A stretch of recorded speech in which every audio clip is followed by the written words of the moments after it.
చెప్పాలి.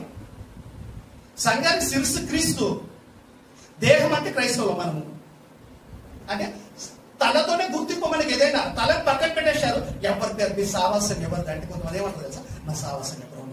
అవునా, ఎబ్రోన్ ఎవరు పేరు? అది ఒక ప్రాంతం పేరు, ల్యాండ్ ఒక ప్రాంతం పేరు. మరో పేరు, మరో సేమ్ టైం ఒక వ్యక్తి పేరు కూడా ఉంది ఎబ్రోన్. మీ సావాసం ఏంది? బ్యాప్టిస్ట్. బ్యాప్టిస్ట్ సంఘం, బ్యాప్టిస్ట్ చర్చ్ బైబిల్ ఎక్కడ కనపడదు కదా. బైబిల్ ఏముంది కదా, జాన్ బ్యాప్టిస్ట్ అని ఉంది. వీళ్ళు ఏం చేశారు? బ్యాప్టిస్ట్ చర్చ్ అని పెట్టేస్తారు. లూథర్ అని స్థాపించారు కనుక ఆయన పేరు పెట్టుకుంటారు. అట్లా ఎవరికి నచ్చిన పేర్లు వాళ్ళు పెట్టుకుంటూ పోయారు. ప్రాణం పెట్టిన యేసుక్రీస్తు పేరు మాత్రం సంఘానికి పెట్టేవాళ్ళు చాలా తక్కువ, అరుదు.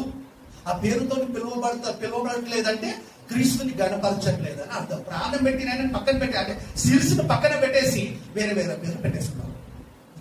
సొంత కంపెనీలు అయితే మనకి ఎవరు పడతారు పెట్టుకోవడానికి? ఎన్ని స్కూల్లో నాకు నచ్చింది నేను పెట్టుకోవడానికి కదా. ఆయన ప్రాణం పెట్టకపోతే మన పాపక్షమార్పణ ఎక్కడిది? ఆయన ప్రాణం పెట్టకపోతే మనకు రక్షణ ఎక్కడిది కదా. మన పాపక్షమార్పణ, మన రక్షణ అనేది, మన నిరీక్షణ తిరిగి లేస్తామని ఆయన లేకపోతే మనకి ఎక్కడిది లేదు. అన్నిటికీ మూలం ఆయనే. మనుషులందరూ చచ్చిపోకుండా నరకం నుండి తప్పించబడాలంటే ఒకే ఒక ఆయన క్రీస్తునే కారణం అని. అలాంటి కారణమైన క్రీస్తు పేరు పెట్టి పిలుస్తలేదంటే ఇంతమందికి వాక్యం అర్థం కాకుండా చేసింది. ఇప్పుడు ఇది కూడా ఇల్లు మారుతారేమో కరెక్ట్ చెప్పలేము. సత్యాన్ని మనం చెప్తాం. అందులో కొంతమంది అయినా మారితే దేవుని దగ్గర అవుతాం, లేకపోతే వాళ్ళు చెప్పుకుంటాం. సొంత మాటలు కాదు కదా, మనం రాసుకొచ్చుకొని చెప్పుకుంటాం. మన బైబిల్లో దేవుడు పరిశుద్ధాత్మ ప్రేరేపణతో రాయించిన మాటలు కనుక బైబిల్కి తల ఉంచాలి ఎవరైనా సరే. ఇంతమందికి, ఇన్ని కోట్ల లక్షల మందికి బైబిల్ అర్థం కాలేదంటే చాలా మందికి అర్థం కాలేదు. అర్థమైతే దేహం ఒకటే, సంఘాన్ని శిరస్సు క్రీస్తు. మన దేహం అయితే మనకు శిరస్సు అయినా శిరస్సు సంఘం పోయినప్పుడు అంతా ఒకటిగా ఉండాలి. ఎందుకు విడిపోయారు? అంతా చెదరగొట్టేసి తప్పపోతే అందరినీ. క్రీస్తుకు ఘనత రాకుండా చేస్తుంది.